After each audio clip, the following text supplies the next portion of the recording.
Welcome back to HOODS, y'all. Hey, I didn't want to do it. You know, I reached out to IVC. I called you out a couple times, man. Hit me up. But I guess you're not ready. But I got to go on. I finally got the information I was looking for. So I'm going to do this segment, Forgotten Hoods of LA. And I'm going to start off with IVC. This season 3, episode 2. So hopefully when you ready, homie, you hit me up. I'll just give you your own segment. I'll give you your own interview. You know what I mean? Because the story of IVC, you know, is very long, man. It needs to be told, bro. I got you. Wiggins got you, man. You already know. I does it for the loves. But anyway, IVC, a.k.a. Imperial Village Crip, is a hood that really don't get the recognition they deserve. Even though their numbers may be fewer these days, with most of the youngins, you know, choosing to join more renowned gangs in the area, this hood still remains super reputable to this day. And I got to attest to this, bro. I've been hearing so much about this hood since I first came to America. So yeah, I could attest to that. I got OGs that'll tell you, even from opposing hoods. For all my hood ninjas out there, opposing means, you know, enemies. And they'll tell you, IVC was no joke back in the 80s and 90s. They was banging and hoorahing probably even more than the bigger gangs that y'all look up to. They hoods start on Imperial and Crenshaw, allegedly, okay, don't fry me, and stretches all the way to Yukon. And from my knowledge, they get their name from the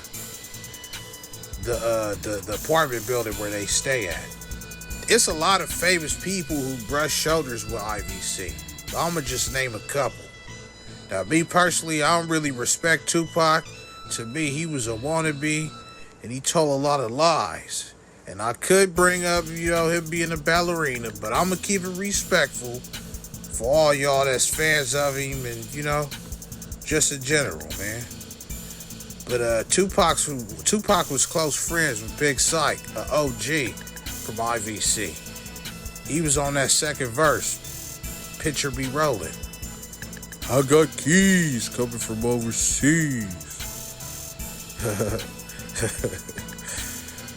Eddie was on All Eyes on Me, the song, not the movie. Unfortunately, on December 5th, 2016, Big Syke was found dead in his home in Hawthorne. He was only 48 years old. Rest in peace, homie. Another very important person connected to IVC. In 2005, I distinctly remember they was about to execute Tookie, the second, okay, not the founding, the second founding father of the Crips. They had a special. It was all over BET. And I later found out Arnold Schwarzenegger, the Terminator, had the power to stop it. And he didn't. F the Terminator. I don't support none of his movies. Straight up. Yeah, I remember that's when Snoop Dogg and the Dogg Pound had the song, I hope that we can be together real soon. Yeah, with Nate Dogg on the hood. And he had on the shirt that said SaveTookie.org. I remember all that. That was dope. But there was another advocate for Tookie, Michael Shrugs from IVC. He tried to protest the execution. And he's really like one of the founding members of IVC. Like I really should get an interview from him as well.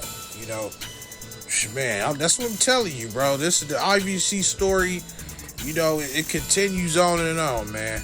But unfortunately, Tookie passed away on December 13th, 2005 due to a lethal injection. He was basically, you know, on death row, and they took him out. Rest in peace, Big Tuck. Alright, next hood. Born to Jack, aka B2J, it's another interesting one. Because allegedly, they originated as an apartment building based gang. That's no disrespect. I'm just saying they got their start with their homies living in the same apartment building and came together. Ain't nothing wrong with that, sure. I know a motherfucker that only got 3 members at a liquor store. And that's how they started. And they stayed with 3 members. But at the time, they numbers was really deep for a gang that just, just got they start in the mid-80s, for sure. Some of them claimed Crip and others didn't. And they really didn't get into the color thing. And they was known for banging the gray flag. As you could tell by the name, they hood is allegedly dedicated to getting money, the grimy way out of motherfucker any way, shape, or form. They was jackers. To my knowledge, they started on the east side of the 110 freeway. Now, some hoods consider this the east side after the freeway, but others don't consider it. Now, some hoods consider this the east side after the freeway, but others don't consider it west side until you cross Main, going into San Pedro. Now, some hoods consider this the east side after the freeway, but others don't consider it, and they claim west side until it crosses Main, going into San Pedro Street, which is technically the way it's supposed to be. But ninjas gonna be ninjas. So we just gonna leave it at that. I'll monetize, I can't curse. So it's on 87th. You turn on Broadway in the street right before the freeway, and you go into Grand Avenue. It's right there. There's talks of this hood stretching out to the 70s on the same street, Grand Ave. But I don't want to say the wrong thing and get fried, so I'm gonna just keep it solid. As you know, this right here is Norfolk Hoover territory. But as far as I know,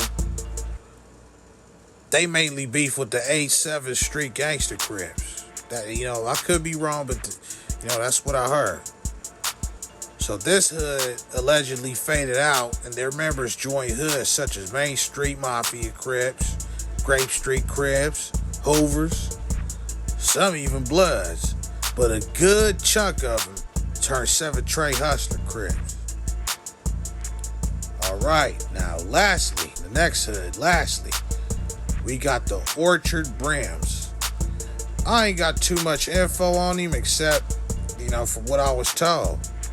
They got their start from the LA Brims in South Central, and they became their own kind of small hood in the 70s, got their own little start. They developed their name from the street that run through their territory called Orchard Avenue. They main streets was allegedly from 35th to 38, even though some say they got, they start in the 40s, and there's even a 54th, that's what they trying to say, But we all know the USC and all that gentrification and washed the area clean, So it ain't too much happening out there. And I'm not hating, I'm just keeping it 100. Come on, man. Like Draco say, we know the truth. And I'm not, I'm not even trying to be funny, bro. It's the truth. We got gentrified. And these things happen, man. But yeah, man. So yeah, that's gonna wrap it up for today's episode, man. I want to make sure I gave y'all something with substance, man. Man, I ain't gonna lie. I love Forgotten Hoods of LA more than Hood Legends a little bit, man. I get to explore hoods and learn new things, bro. I feel like a kid in a candy store, man. That's no homo, man. I'm learning something new every day, bro. Yeah, man. Y'all school me, man. If I got anything wrong, let me know. Hit me up, man.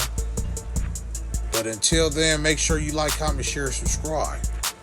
And donate if you can, man. Look out for episode 3.